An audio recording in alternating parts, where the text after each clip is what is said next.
Hello guys, welcome to another video in my channel. अभी हम जिस मैच के बारे में बात करने वाले हैं वो है आज की रात का वाइटलिटी प्लस का मैच डर्बीशायर और लैंकाशायर के बीच में। आज इससे पहले भी 3 और मैचेस होने हैं, लेकिन हम एक भी मैच कर नहीं रहे हैं।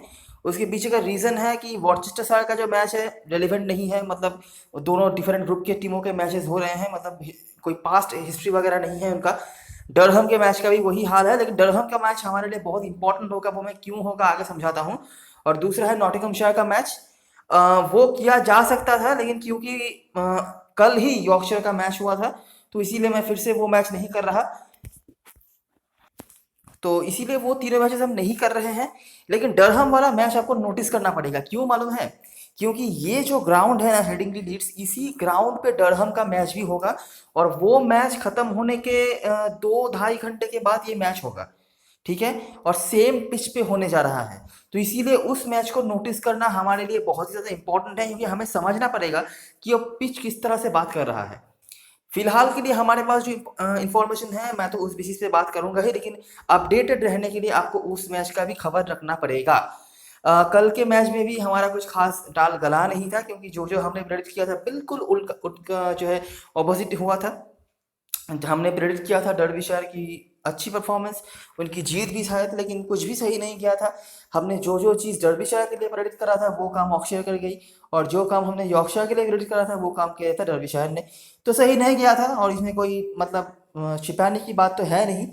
तो स्टार्ट करते हैं इस मैच की एनालिसिस। ये मैच में भी वेदर की कोई मतलब प्रॉब्लम नहीं है।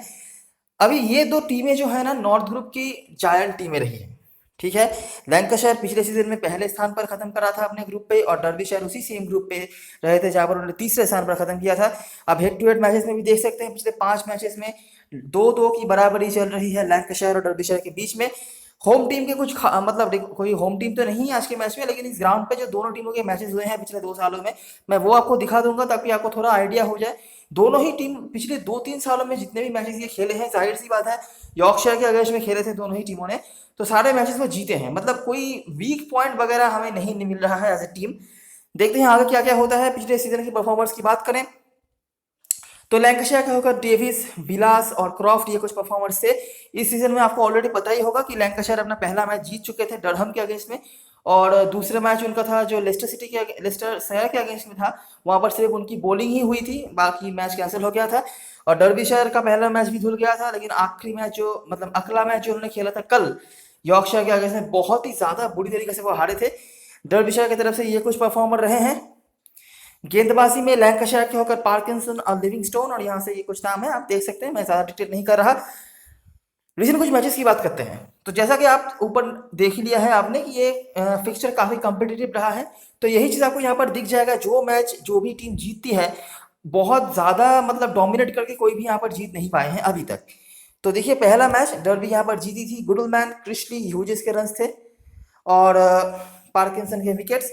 लैंकाशायर की तरफ से 151 फॉर 9, 11 रन से जीत हासिल करा। लिविंगस्टोन और यहाँ पर जेनिंग्स के रन है। अगला मैच लैंकाशायर ने जीत हासिल करा, बना सिर्फ 157, जहाँ पर डेविस, लिविंगस्टोन, जेनिंग्स के रन है। डर्बी यहाँ पर हार गई, लेकिन सिर्फ 12 रन का डिफरेंस, और रन भी यहाँ पर कम बने, आप देख सकते हैं। यहाँ पर मैडसन के रन थे। लेस्टर यहाँ पर 4 विकेट लेने सक्षम हुए थे। पार्किंसन ये कुछ परफॉर्मर्स थे। उसके बाद फिर से एक लो स्कोरिंग एनकाउंटर, बैट्समैन के फिर से यहाँ पर रन, यहाँ पर चेज हो गया। और यही एक मेरे ख्याल से लौता मैच था जहाँ पर काफ़ी एक तरफा मैच हुआ गया था, और ये आखिरी 2 ही मैच मेरे ख्याल से एक तरफा हुए थे। तो यहाँ पर तो 9 विकेट से हरा दिया था लिविंगस्टोन, जिनका इस फिक्सचर में कमाल का रिकॉर्ड है।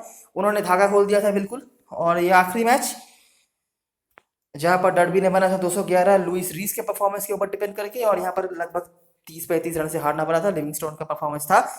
तो ये कुछ चीज़ें हैं, मतलब बहुत ज़्यादा रेलिवेंट कुछ परफॉर्मेंस वगैरह नहीं है। आखिरी 2 जो मैच हुए हैं वहां पर रन्स एज ए टीम यहाँ पर काफ़ी कम बने हैं, और विकेट्स गिरे हैं ज़्यादा। ये मैच खाली 3 विकेट गिरा था। उसके बाद से अगर हम देखेंगे तो आप देखेंगे 9 विकेट, 8 विकेट, ठीक है, 7 विकेट। उससे पहले वाले मैचेस में हालांकि रन्स काफ़ी बने हैं और विकेट ज़्यादा गिरे नहीं हैं। और यहाँ पर जैसा कि आप देख सकते हैं कि बंदों का यहाँ पर काफ़ी अच्छा परफॉर्मेंस रहा है। लियम लिविंगस्टोन लैंकाशायर की तरफ से, और वेन मैडसन डर्बी की तरफ से। ठीक है। वेन मैडसन ने हमेशा ही यहाँ पर मिनिमम उनका स्कोर इस फिक्सचर में 15 का रहा है, और एक मैच में 34, बाकी हर मैच में उन्होंने 50 से ज़्यादा स्कोर बनाया है। तो आपने देखा यहाँ पर 34 उनका स्कोर था। उसके बाद यहाँ पर देखेंगे 76 नॉट आउट, यहाँ पर भी शायद कुछ रन था 40 के आसपास, तो ऐसा और ख़ास कुछ यहाँ पर बताने के लिए है नहीं। ठीक है, तो देखते हैं हेड टू हेड परफॉर्मेंस में अगर हम देखें नोटिस करेंगे तो लिविंगस्टोन का परफॉर्मेंस तो था, 5 में से 3 मैच में उन्होंने 50 प्लस स्कोर करा हुआ था। वेन मैटसन के भी 3 अर्धशतक हैं 5 मैचों में, जहाँ पर और लुई रीस 2 मैच उन्होंने खेले हैं। ये पहले लेस्टर से लैंकाशायर के होकर खेलते थे, वैसे काफ़ी इंपॉर्टेंट प्लेयर हो सकते हैं क्योंकि इनका एक्सपीरियंस होगा काफ़ी। लैंकाशायर के प्लेयर्स के बारे में आप एक्सपेक्ट कर सकते हो। और 2 बार उन्होंने खेला है डर्बीशायर के होकर इस फिक्चर में अगेंस्ट लैंकाशायर, तो दोनों ही बार उनका अच्छा स्कोर रहा है। बॉलिंग में खास कुछ परफॉर्मर नहीं है लैंकाशायर का, मैट पार्किंसन और डर्बीशायर की तरह से किसी का नाम नहीं है। ज़्यादा कुछ बॉलरों का डोमिनेशन नहीं रहा है। अगर मैं सही बताऊं तो एक मैच पे मुझे नोटिस आया है कि लेस्टर जो है इन्होंने 4 विकेट निकाला था। बाकी उस तरह से किसी बॉलर का मैं उस तरह से कुछ नहीं देख पाया हूँ किसी भी मैच पर। मतलब मिनिमम अगर मैं 3 विकेट मिलने की बात करूँ तो 1-2 विकेट किसी किसी ने लिया होगा, लेकिन उस तरह से खास कुछ नहीं। ग्राउंड में खास कुछ रिकॉर्ड्स नहीं है, लेकिन दोनों टीमों के क्या क्या परफॉर्मेंस रहे हैं मैं आगे आपको दिखाता हूँ। अच्छा, अभी मैं पहले आपको दिखाता हूँ कि ग्राउंड में क्या क्या होते हैं, उसके बाद आज के मैच में आपको क्या करना है वो भी मैं आपको आगे समझा देता हूँ। पहले आप देखिए कि ग्राउंड में क्या क्या होते हैं, इनके बारे में हम आखिरी वीडियो में बात कर चुके हैं, जो यॉर्कशायर डर्बीशायर का मैच हमने कवर करा था, तो ज़्यादा बातें नहीं करेंगे। तो इस ग्राउंड पर रन्स बनते हैं और पेसर डोमिनेशन रहता है, लेकिन जनरली 170 180 के ऊपर यहाँ पर चेस नहीं होता है। आप देखते रहिए, तो 187 बना था तो चेस नहीं हुआ, पेसर डोमिनेशन। उसके बाद 207 फिर से चेज नहीं हुआ। ठीक है, और ये डर्बी का मैदान था, तो जैसे मैंने आपको बताया डर्बी और लैंकाशायर दोनों ही अपने अपने मैचेस पिछले 2 साल में जीती है जब भी इस ग्राउंड पर वो खेलने आए हैं। तो ये था पहला मैच जहाँ पर डर्बी जीती थी, और इस मैच पर आपको गुडलमैन, मैडिसन, डुप्ला जैसे प्लेयर्स के परफॉर्मेंस दिख जाएंगे। गुडलमैन के बारे में मैंने कल के वीडियो में कहा था कि इस ग्राउंड पर उनका बहुत अच्छा रिकॉर्ड नहीं है, 20-25 रन शायद बनाए हैं, लेकिन उस तरह से डोमिनेटिंग नहीं है जिस तरह से अन्य ग्राउंड्स पे या फिर जनरली डर्बी के होम ग्राउंड पे जैसे इनका परफॉर्मेंस रहता है। यहाँ पर 152 चेस नहीं हुआ, रीस के 2 विकेट्स थे। उसके बाद अगला मैच 177 चेज नहीं हुआ। ठीक है, पेसर्स के डोमिनेशन आपको दिख जाएंगे। उसके बाद फिर से देखिए 177 यहाँ पर चेज हो गया था, जहाँ पर वॉचेस्टर ने चेज कर लिया था। ऑफ कोर्स यॉर्कशायर की बॉलिंग पहले खराब होती थी इसीलिए। तो ऐसे कुछ चीज़ें हैं, मतलब रन्स यहाँ पर बन जाते हैं। आपने कल भी देखा होगा कि 200 के ऊपर रन बना पहले बैटिंग करके, चेज नहीं हो पाया था और बैटिंग पूरी तरह से कोलैप्स हो गया था। हो सकता है कि 200 रन का प्रेशर संभाल नहीं पाई थी डर्बी की बैटिंग, लेकिन रन्स यहाँ पर बन सकते हैं। और दूसरी जो बात है कि पेसर डोमिनेशन आपको यहाँ पर दिख रहा होगा, मेजोरिटी ऑफ द टाइम्स 170 के ऊपर या 175 170 180 के ऊपर यहाँ पर चेज नहीं होता है, लेकिन कभी कभार एक आध मैच में आपने मतलब 1 आउट ऑफ 10 मैचेस में आपने चेज होते हुए भी देखा हुआ है यहाँ पे। अभी लैंकाशायर यहाँ पर जब उन्होंने खेला हुआ है तो उनके भी मैचेस में आपको दिखा देता हूँ। यहाँ पर 170 उन्होंने बनाया था, यॉर्कशायर को चेज नहीं करने दिया था। विलास और डेविस इन्होंने रन बनाए थे जो अभी स्क्वाड का पार्ट है, और पेसर का डोमिनेशन यहाँ पर भी था। और अगला मैच जो था यॉर्कशायर ने बनाया था 181 जो कि चेज कर लिया था। पार्किंसन के 2 विकेट फिर से, डेविस और विलास ये दोनों के नाम आपको यहाँ पर दिख रहे हैं। तो दोनों ही मतलब सेम नाम है, बहुत बड़ा स्कोर तो नहीं, लेकिन 20-25 रन करके बनाया था डेविस ने भी और विलास ने भी। और डर्बी का ये था आखिरी मैच जो इस ग्राउंड पर उन्होंने खेला था, जहाँ पर 179 बना था, चेस तो कर ही नहीं दिया था। फिर से मैडिसन का परफॉर्मेंस, मैडिसन का इस ग्राउंड पर काफ़ी अच्छे रिकॉर्ड्स रहे हैं। कल के मैच में भी हमें काफ़ी उम्मीदें थी मैडिसन से, लेकिन वो कुछ खास कर नहीं पाए थे। पेसर्स के यहाँ पर विकेट फिर से। और ये कल का मैच जो है, रीसेंट मैच जो हमने कल देखा है, यॉर्कशायर ने 220 बनाया था, मैकियरन और रीस के 2 विकेट्स रहे हैं। और डर्बी पूरी तरीके से बैटिंग में कोलैप्स हो गया, जहां पर सिर्फ क्रिस्टियन रन बनाए थे। जहाँ पर स्पिनर के यहाँ पर 5 विकेट थे। जो रूट ने कल के मैच में 2 विकेट निकाले थे, मेरे ख्याल से 2-3 ओवर ने गेंदबाजी कराई थी। इसके सिवाय ब्रूक का विकेट था, और जो स्टुअर्ट पॉइजन खेल रहे थे लेग स्पिनर, उन्होंने भी विकेट निकाले थे। तो जो चीज़ ये सब कुछ देखने के बाद हमें समझ में आ रही है कि इस पिच पे रन्स बन सकते हैं, लेकिन अगर आपके पास सही बॉलिंग लाइनअप हो और स्पेशली अगर आपके पास सही स्पिन अटैक हो, लेग स्पिनर हो या फिर जो भी हो, अगर अच्छे क्वालिटी स्पिन अटैक आपके पास होते हैं तो आप ओपोनेंट को बहुत जल्दी भी निपटा सकते हैं। जनरली बैटिंग फर्स्ट टीम यहाँ पर कॉन्सिस्टेंटली रन बनाती है। कुछ रन हो, 160 हो, 170 हो, 200 हो, वो बनाते हैं। Chasing majority of the time हो जाता है, लेकिन बहुत अगर मतलब 175 या 180 के ओवर बन जाता है तो चेज नहीं होता है। कल के मैच में भी आपने देखा, और मेरा भी यही मानना है कि अगर आप यहाँ पर टॉस जीतते हो तो बैटिंग फर्स्ट करना ही अच्छा बात हो सकता है आपके लिए। अभी क्या अपडेट आप ला सकते हो इस ग्राउंड के बारे में? देखिए, कल मैच हुए हैं, आज फिर से मैच होगा। तो पहला मैच इसीलिए मैं नहीं कर रहा क्योंकि आपको नोटिस करना है वहां पर क्या हो रहा है।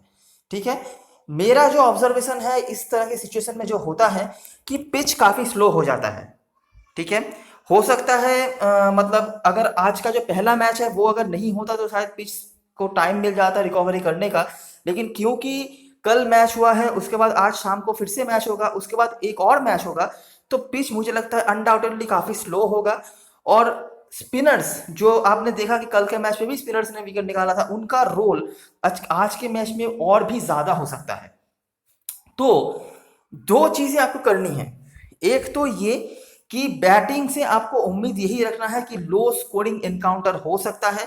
मतलब जो आप देख रहे हैं कि बैटिंग फर्स्ट करके भी 160 170 के ऊपर स्कोर्स बनते हैं इस ग्राउंड पर, वो हो सकता है 20-25 रन कम हो जाए। ठीक है, और चेजिंग और भी मुश्किल हो सकता है। ठीक है, और जो चीज, जो भी बंदे आपके लिए बैटिंग से मतलब ठीक ठाक उनको बैटिंग मिल जाती होगी और स्पेशली स्पिन बॉलिंग का ऑप्शन प्रोवाइड करते हैं प्लस बैटिंग के साथ, ऐसे कॉम्बिनेशन रखने वाले प्लेयर आपके लिए बहुत ज्यादा इंपॉर्टेंट हो जाते हैं कल के मैच में। और वो कौन कौन हो सकते हैं उनके बारे में तो हम ऑफकोर्स बातें करेंगे ही। तो देखते हैं प्लेइंग 11 क्या हो सकता है। लैंकाशायर के होकर ज्यादा कोई चेंजेस तो उम्मीद नहीं है, हालांकि उन्होंने स्क्वाड तो अनाउंस नहीं करा है। तो डेविस और कीटन जेनिस ओपनिंग करेंगे। कीटन जेनिस बॉलिंग भी करवा सकते हैं, हालांकि मुझे पता तो नहीं कि कितना मतलब काम पे आएगा इतनी इनकी बॉलिंग। उसके बाद Stephen Croft, Dane Vilas, Stephen Croft opening गेंदबाजी भी करवाते हैं कभी कभार, डेन विला नंबर 4 पर। उसके बाद बुहानन, रॉब जोन्स, इस नाम को जरा ध्यान से देख लीजिएगा। इनको मैनेज कर पाना थोड़ा मुश्किल हो सकता है आपकी टीम में, लेकिन आप कैसे कहां पे रिस्क लेके इनको मैनेज करवा सकते हो मैं दिखाऊंगा। T20 फॉर्मेट में इनके रिकॉर्ड्स काफी अच्छे रहते हैं डोमेस्टिक सर्किट में। उसके बाद यहाँ पे लैम्प का ऑप्शन आएगा आपके पास। ऑलराउंडर है, बॉलिंग से ही मुझे बेटर लगता है थोड़े, मतलब दोनों ही तरफ से पॉइंट देने की क्षमता रखते हैं ये। बहुत हाईली रेटेड तो मैं नहीं करूंगा, ना ही बैटिंग से ना बॉलिंग से, पर ठीक ठाक है। उसके बाद हार्टली, बेली, पार्किंसन, लियम हार्ट। अभी देखिए, पिच अगर स्लो होता है, पार्किंसन को तो आप गलती से मिस नहीं करेंगे। ऑलरेडी आपने देख ही लिया लेग स्पिनर्स यहाँ पर कितना मतलब अच्छा काम कर रहे हैं, और हार्टली भी आपके लिए काफी इंपॉर्टेंट हो सकते हैं वैसे। इनके भी डोमेस्टिक में रिकॉर्ड्स अच्छे हैं वैसे तो। आपको इंग्लैंड में मैचेस होते हैं तो क्योंकि वहां पे स्लो पिचेस ज्यादा होते नहीं हैं, तो उस तरह से खास कुछ तो नहीं कर पाते हैं। लेकिन जहां जहां पर स्लो कंडीशन मिला है, हार्टली ने भी काफी अच्छा काम करा हुआ है। और अगर यहाँ पे पिच स्लो हो जाती है, स्पेशली आपको पता चल ही जाएगा अगर आप पहला मैच नोटिस करते हो तो वहां पे हार्डली आपके लिए काफी इंपॉर्टेंट हो सकते हैं, और मेरे लिए बॉलिंग से सबसे बड़े पंट बन सकते हैं। अगर ये 2 विकेट भी निकाल लेते हैं ना, और मुझे नहीं लगता कि स्मॉल लीग में स्पेशली कोई भी इनको रखने वाला है, तो मेरे लिए काफी फायदे के डील हो सकते हैं ये। डर्विशरा की तरफ से बात करें तो गुडलमैन, रीस ओपनिंग करेंगे। उसके बाद वेन मैटसन, ये कुछ चीजें हैं आपने देखी होगी। विकेट कीपर ब्रूक गेस्ट आज के मैच में नहीं खेल सकते हैं क्योंकि वो लैंकाशायर से लोन पे आए हैं और पेरेंट क्लब के अगेंस्ट में खेलना अलाउड नहीं है, तो हो सकता है हार्वी होसेन आज के मैच में विकेट कीपिंग करे। अभी जो चीज आपको नोटिस करने वाली है, वेन मैटसन आज के मैच में बॉलिंग करवा सकते हैं। मुझे नहीं पता कि अगर करवाएंगे भी या नहीं, और अगर करवाते भी है तो कितना ओवर करवाएंगे, लेकिन करवा सकते हैं, मैं इतना कह सकता हूँ। स्पेशली अगर पिच स्लोअर टर्न की तरफ जाता है तो ये बॉलिंग करवा सकते हैं, और इनके पास विकेट टेकिंग एबिलिटी भी है। और बॉलिंग की बात अगर मैं छोड़ भी दूं, ग्राउंड पे भी इनके रिकॉर्ड्स अच्छे हैं। पिछला मैच को छोड़कर हेड टू हेड में भी इन्होंने अच्छे रिकॉर्ड्स बनाए हुए हैं, तो क्यों नहीं आप इनको as a team with captain Bhaskar की चॉइस देख रहे होंगे, है ना। बेनी गुडलमैन को मैं कहूंगा कि इनका कुछ खास मुझे नजर नहीं आया है। इनको ड्रॉप करना बहुत बड़ा रिस्क होगा, क्योंकि मतलब जिसको कुछ भी नहीं पता है वो भी बेनी गुडलमैन को लेके जाएंगे। ठीक है, नाम बड़े हैं, सीजन परफॉर्मर हैं, बहुत बड़े प्लेयर हैं। मैं ज्यादा बातें नहीं करूंगा, लेकिन आपको पता ही है।